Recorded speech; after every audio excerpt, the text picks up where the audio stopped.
February 17th, the meeting of the Community Preservation Act Committee. And as a preliminary note, this meeting is being recorded according to the governor's executive order. And we'll take a roll to make sure we've got people enough to call a quorum. So we've got Carolyn. Here. And Elaine. Yes, here. And MJ. Present. And Julie. Yes, here. Thank you. And Tim. So we'll call the meeting to order at 7:38. Okay. Now, we should deal with the minutes. Do we want to, anybody want to make a motion? Do we do minutes? We don't have minutes, no. Okay, good. So we don't have to deal with that. Love it. If I knew that's how you felt about minutes. No. Just, so Julie, did Yeah. that help? It sure did. Yeah, it sure did. I think, Okay. you know, what would be beneficial is these figures, I suppose once that person gets hired, but this whole, the money and the accounting and what's available and what gets shifted and all that stuff. I think if that's more easily accessible for people to read, and I know you can read it through the minutes, but I think that would help. Well, the difficulty last time was trying to get a conclusive number that Jill and I were comfortable with. And so we speculated. Sure. June. Yeah. Right, because part of the problem is June likes to deal with the money that we have. And we don't even technically always have, because the taxes get paid twice a year. Right. Even though some of it is, you know, we know we're gonna get it, we don't have it, so she doesn't want to tell us we have it. So And- in my conversation with June today, we came to an understanding that the figure we can use is closer to 550,000. 500 and what? 50.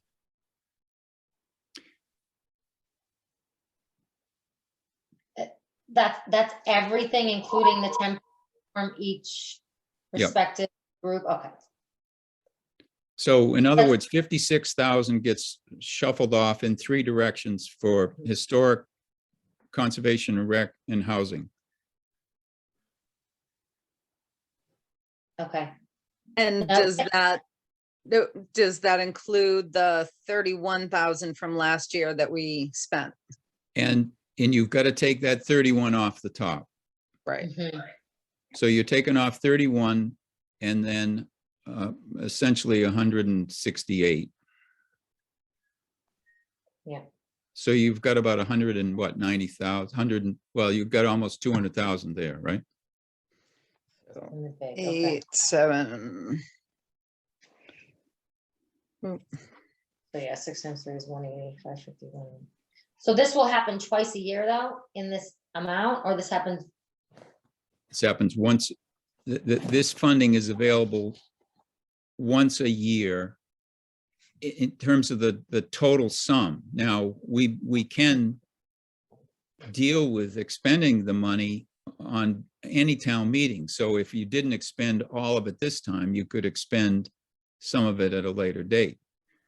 And that's that's one of the things that may happen when we have a clearer understanding of what's available. You can begin to think a little differently. But the problem is that you have to either put money in the designated reserve or into one of those three accounts. So our objective at this town meeting is to fund the projects that we want by utilizing the funds that are available in the designated funds first, and then allocate what we believe is necessary for funding those projects to the fullest we believe we can with the designated reserve money. So we've got to put everything else that's we anticipate as being available into the designated reserve. So if some of it isn't expended for these projects, it still remains available for a fall town meeting. And And if conservation gets either of the grants that we've applied for, the money, the reimbursement that we get goes back into CPA. it goes back into CPA. And I'm still trying to discover whether that money, if it comes back into the CPA's general fund and it hasn't been released from that into the budgeted reserve, can you expend it at a fall town meeting? All right.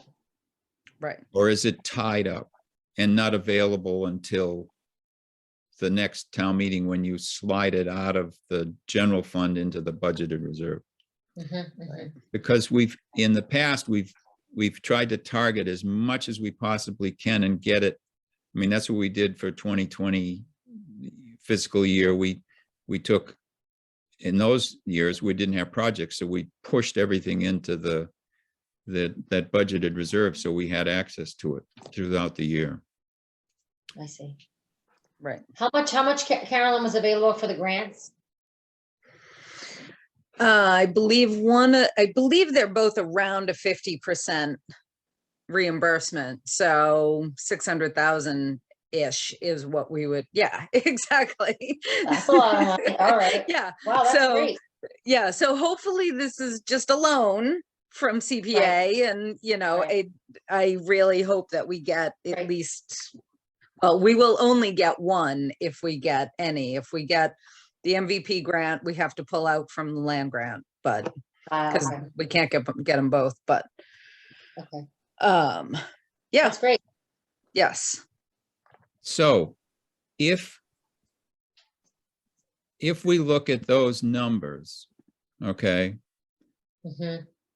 and we wanted to take the 56 out of open space and rec and slide it toward the project for the acquisition of the Lyman School property, then what we would do is take another 268,750 out of the budgeted reserve, essentially put it into, and it would come out of that and go to finish the 325.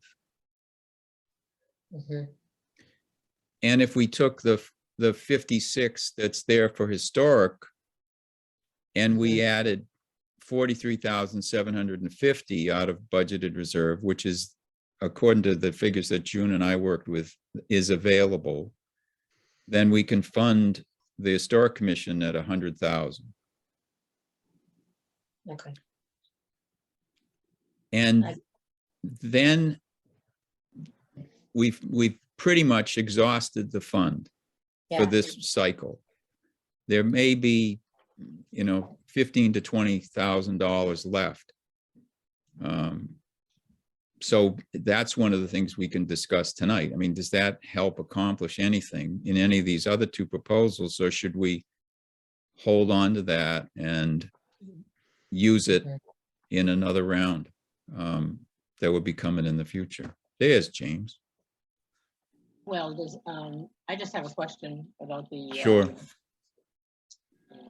Community garden one.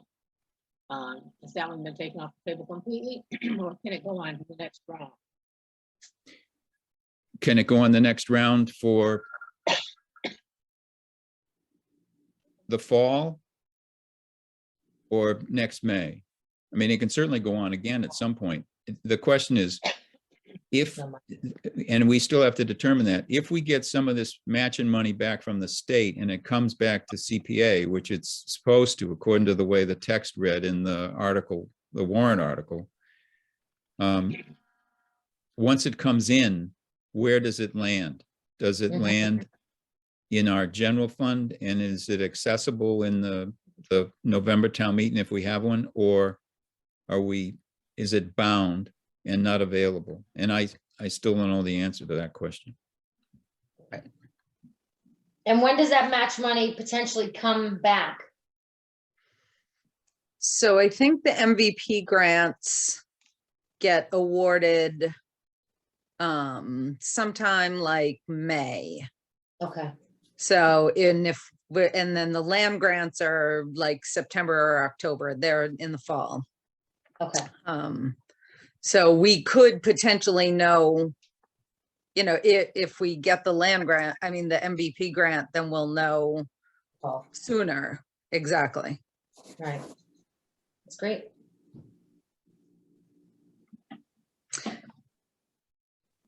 Okay, so And so- basically, right now, there's nothing available, which is fine, because like you said, it's a loan, some money's coming back, so there's only gonna be, if there is anything available, it will be something substantial that somebody could apply for special town meeting. Right. So it's not a So- guarantee, but Right. it is. Yeah, we're hopeful. I mean, Yes, the good yeah, no. news is, the good news is that there, with this particular proposal, if the possibility is there to get some of that state matching money, it replenishes CPA in a big, big way. And Yeah. it means that then we can really go after more aggressively some of these other projects Yeah, that's that in great. a lot of cases don't have the potential to match. Right. So I think that's a prudent approach. I think both the Yeah. historical and the open space, because they have that potential to leverage money.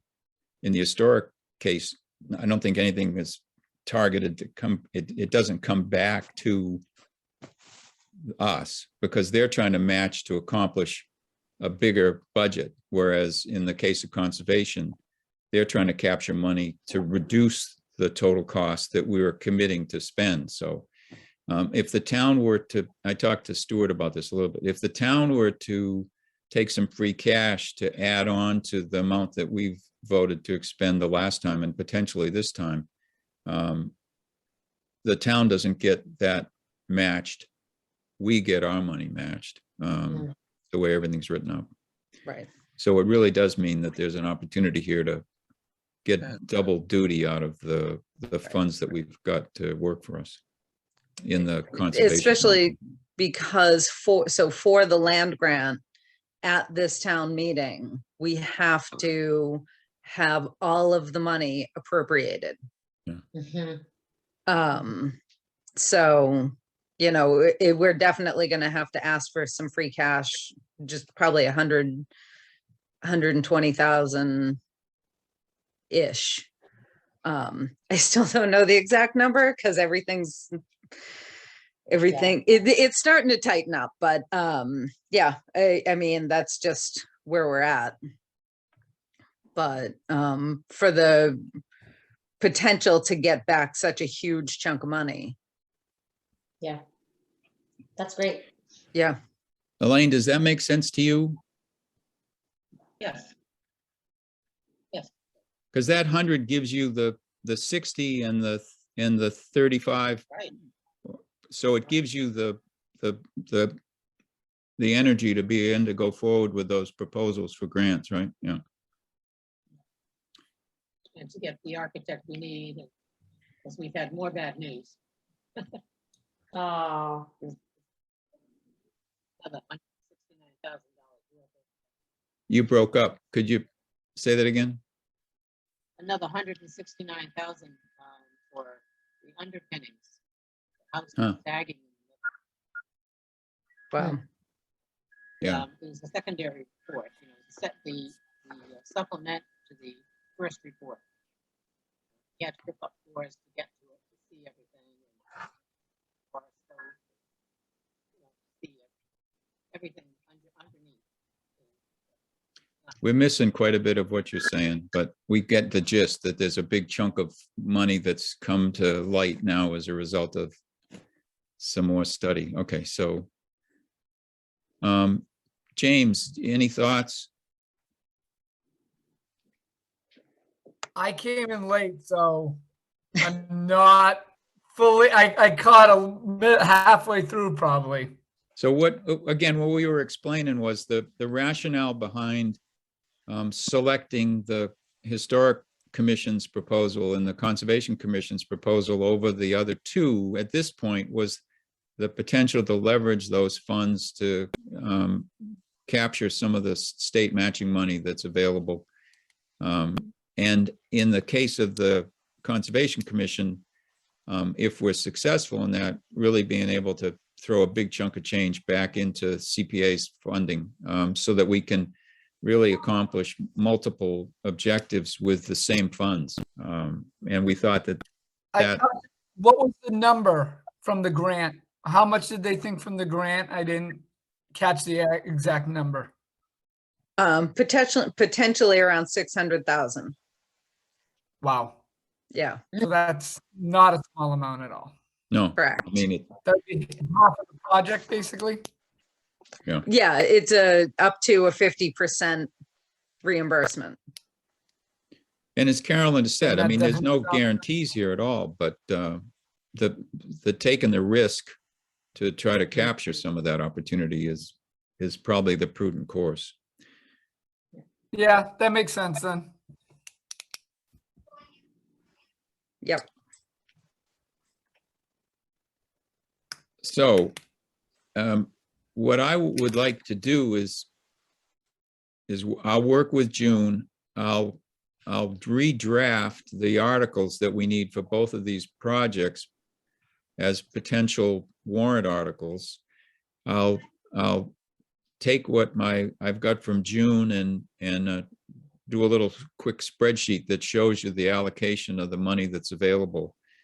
And then how do people feel about meeting in a week in order to finalize all these votes so we can throw stuff at the warrant for the 28th? Is a week from now going to work for folks? Yeah, let me check the school vacation. Let's see. And Works for me. Wednesday or Thursday, which works best? Thursday works better for me. I have my grilling by FinCom on Wednesday. I mean, I have to go to the FinCom meeting on Wednesday. That's what I heard. That's exactly Yeah, right. Yeah, Thursday works for me as well. Yeah, That good for you, either- Elaine Either one. and James? Yes, that works for me.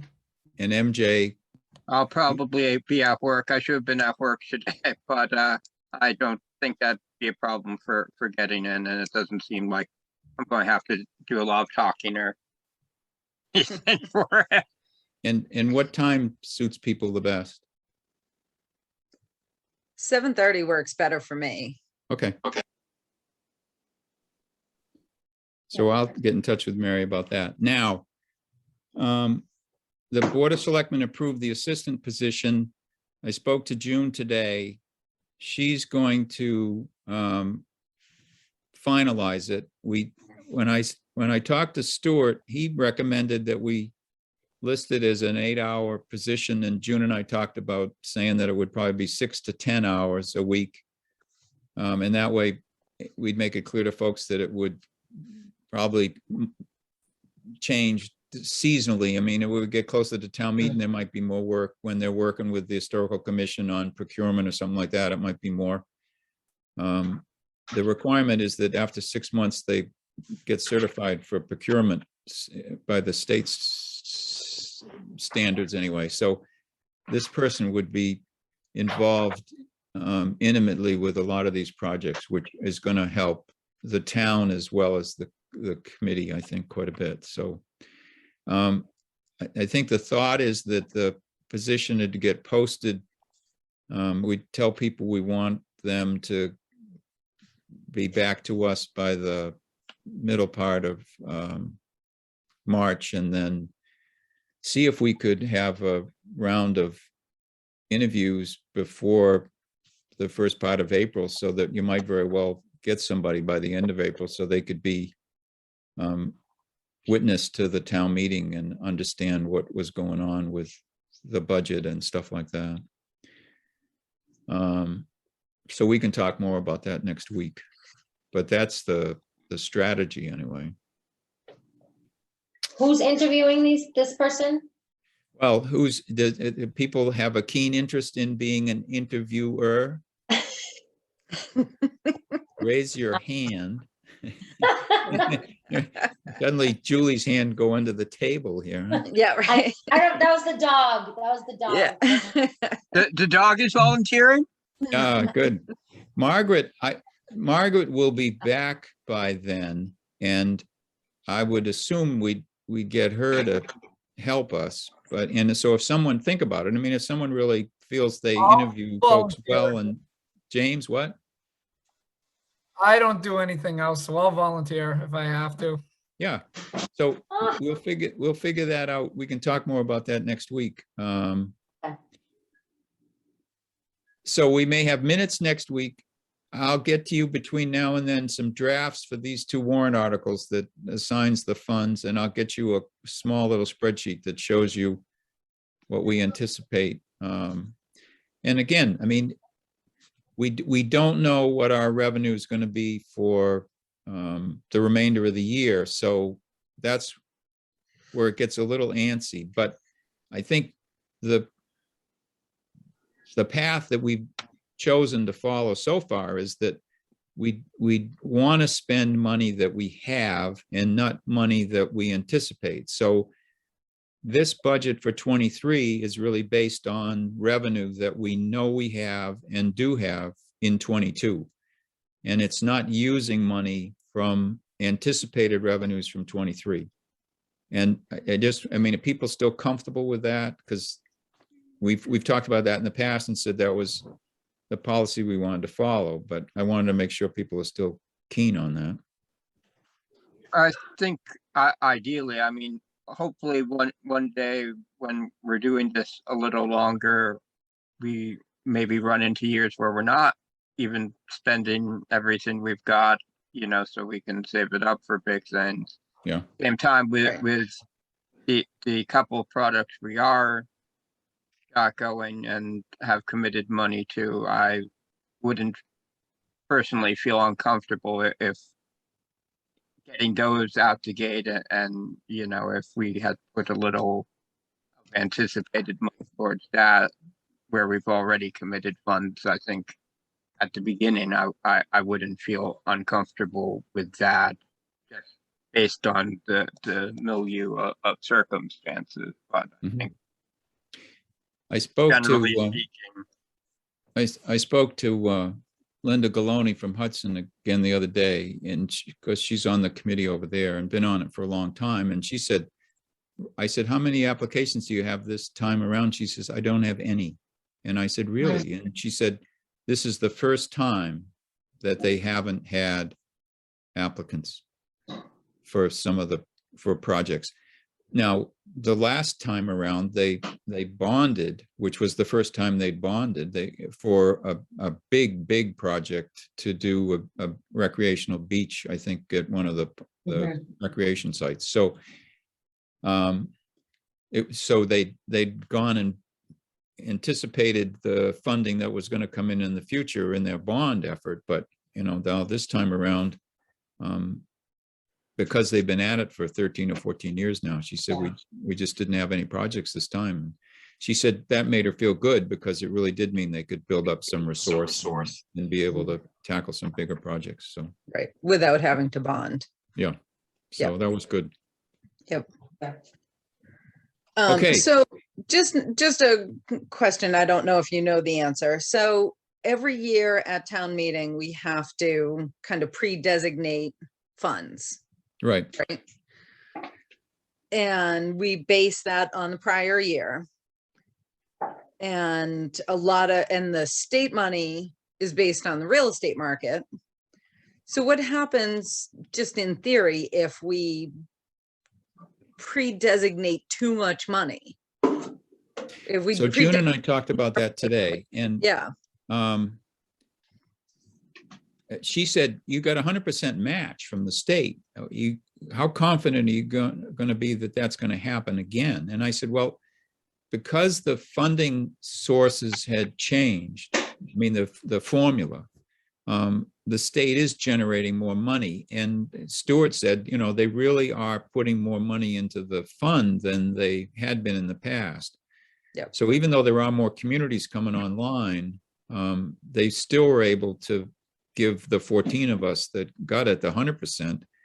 And of course, then the state pitched in some more money. And there was another round that gave people additional money about a month ago. Now, I said to Stuart, I was happy to see there was additional money and happy to see the towns benefited, but of course we didn't. He said, no, I'm sorry, but you're already at 100%. So Right. we're not going to give you more than 100%. And I said, okay, you know, we're just asking. There's Rats. no harm, right? So, Yeah.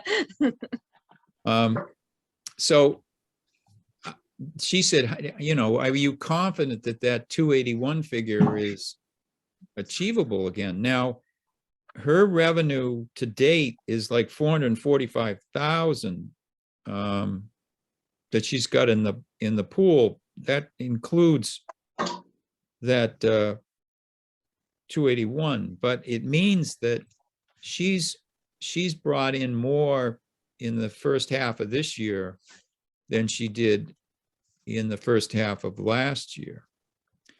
So she's running ahead. So in theory, the amount that the state should be matching to us is going to be greater.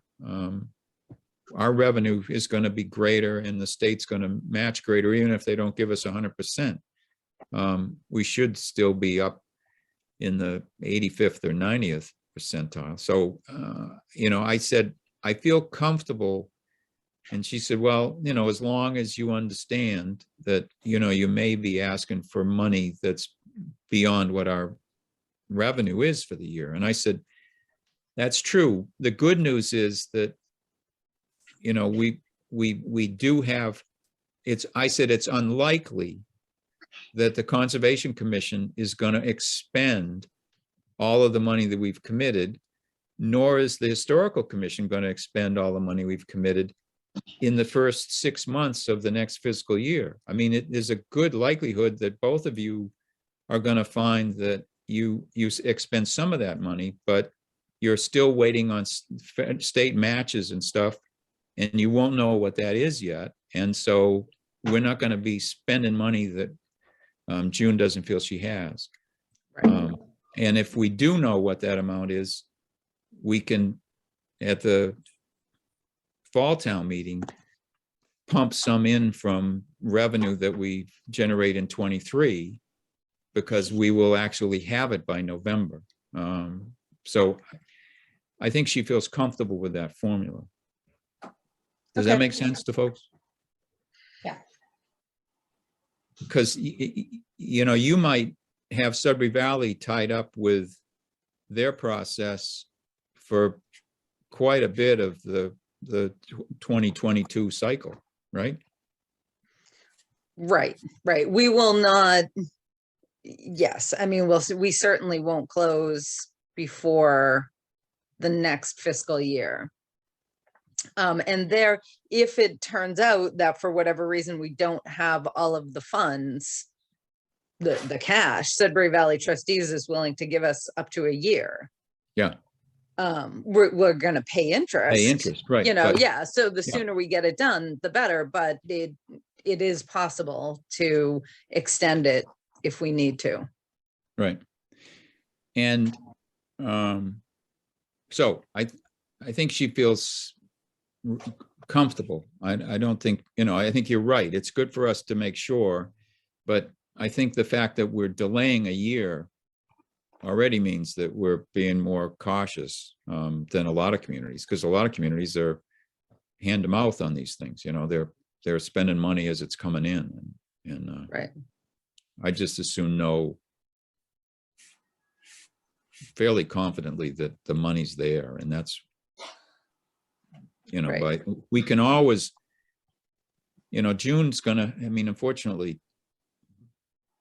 she doesn't have a full picture by the 2nd of May as to what's happening, but she'll have somewhat of an idea, you know. I mean, taxes are due 1st of May, so there'll be some indication as to where things stand. And they know what the amount is that needs to be paid, and they know what the formula, results in terms of revenue. So she should come in ahead of what we've had last year, and that means that, we can forecast for the future using the same numbers. Awesome. Okay, All right. Great, great. thank I'm gonna you. go back to I'm chairing another meeting. Oh, no. Well, But I bailed on- Eloise just logged on. Oh, well, you can tell her Happy New Year. Do we have a motion to adjourn Um, So moved. in a second? A second. And Carolyn, Aye. Elaine, Aye. Julie, Aye. MJ, Aye. James, Aye. Tim is I, and you guys can fill Eloise in on what happened. I'm gonna go back to my other meeting.